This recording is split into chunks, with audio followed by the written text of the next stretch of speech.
general, or negative, I guess, but you know, have people complimented you on the work that you've done in terms of embodying that? Yeah, I mean, I think so, but I mean, you know, I don't really listen. You know, for me, it's not the compliments that stay with me. You know, it's when we fuck it up. You know, it's when it plagues me. You know, there's a shot and I'll point this out. But there's a shot. I think it's in Punisher season 1 where I choked that guy out in the toilet.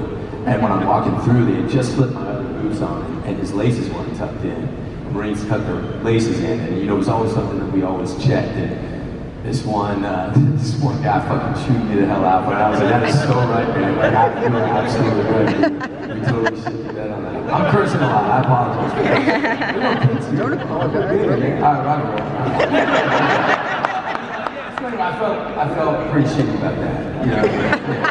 But yeah, I do really, you know, when you get it right. I mean, you have to do it right. You have to do it right. I think that if you're working with weapons, just like anything else, you play a baseball player, you throw the ball like an idiot, you know, look like an idiot. You can't do that. That's disrespectful to anybody who's ever played baseball. So, you know, this is something you gotta, again, hold with complete reverence and do it right, do the work. I assume that any kids are allowed to watch The Punisher or The Walking Dead like we're cool. Last parents, yeah. Over here. Hi, my name is Chris. I'm from Potomac, Maryland, and I know you're local, so I was wondering if you could just talk about your experience growing up here and what that was like. Yeah, man, look, man, I love this city with all my heart. It's changed a lot. We just went and grabbed a little breakfast up on U Street. Holy shit, is that changed? I love it here. I think that there's.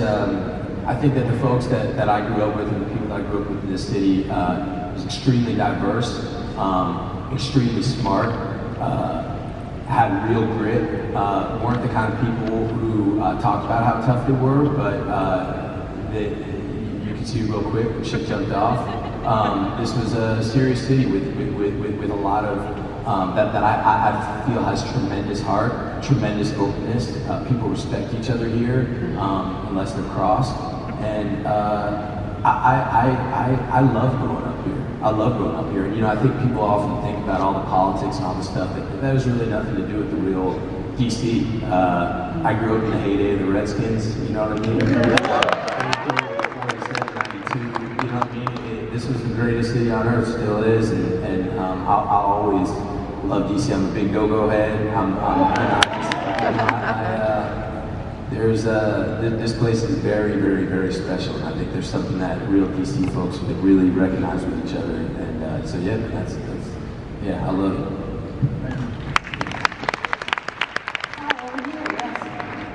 Hi, my name is Andy. I just want to say, love Jon Walking Dead. Love Jon the Punisher, but I really love Jon Schmidt. That episode was hilarious. My question to you, a couple years ago, I saw you do an interview on Conan talking about how, while you were studying acting at the Moscow Theater, you played on a Russian baseball team. So I was wondering if you could talk about that experience a bit, and also what your favorite team is. In Russia? Well, what your favorite, like, MLB baseball team? Oh, yeah. Shit. Oh, yeah. I mean, I think you could probably play pro ball in Russia, man. It's just good fucking fame, but you know, man, I loved it. I mean, I went over there, that changed my life being over there in Moscow. And again, like, if you think that this was a crazy city back in the day, you should see what Moscow was like in the late 90s, you know. Yeah, I love being over there and playing baseball. Playing baseball was really cool. Nobody spoke a word of English on my team, so yeah, just chill. I love you. What was that talking? Oh, baseball, yeah. So, you know, I went to the Nats play last night, you know what I mean? Woo! And you know, I grew up with the Orioles because they weren't basketball. Yeah, look, baseball's a great sport. And I played through college and then over there a little bit. I was a catcher, and my kids play now. And yeah, it's a beautiful sport. Did I answer your question? What it was like playing over there? Man, it was all right. You know what I mean? It was like, I would say it would be. I've often equated it to like I don't know what polo is like. You ever seen people play polo? I don't know what polo is like, but people go like on Sunday or some shit and watch them play.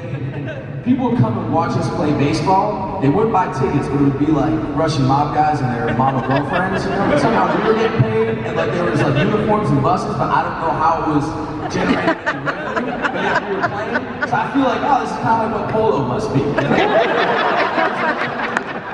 It's not such a high level, you know what I mean? It sounds good. Yeah, right. Hey, good morning, over here. Hey Jon, I'm Zach from Washington, D.C. What's up, Zach? How's it going? My question is, can you tell us a little bit about being on the Pacific?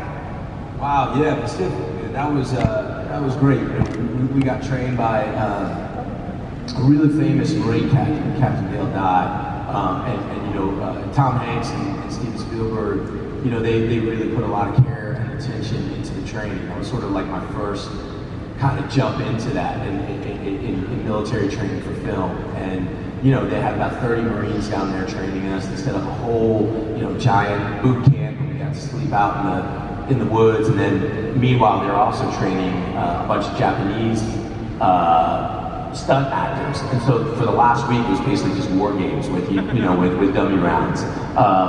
But you know, the camaraderie. You know, we shot up in northern Queensland. We shot up in the Daintree, which is one of the biggest rainforests in the world. You know, just there was about 800 of us. There was about 40 actors and 200 background actors that were all military, and then the Marines that were training us, and then the Japanese stuff guys, and it was fun. You know, it was a lot of fun, and such an honor to I mean, what those guys went through in the Pacific Theater to learn about that and to train with the actual equipment and the weapons that they use. It was, you know, a real dream come true. Some of my best friends in the world are people that I made on that job. And I think, you know, I'm very, anybody who knew me when I was growing up here would say, like, things weren't really going well for me.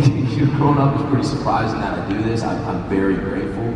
I feel very blessed. And I will say the best thing about this job is the people that you get to meet and work with along the way. And some of those folks on the Pacific, both the Marines and the actors that I got to work with, are some of the best people I have in my life. So I'm super grateful for that job. Yeah. Right on.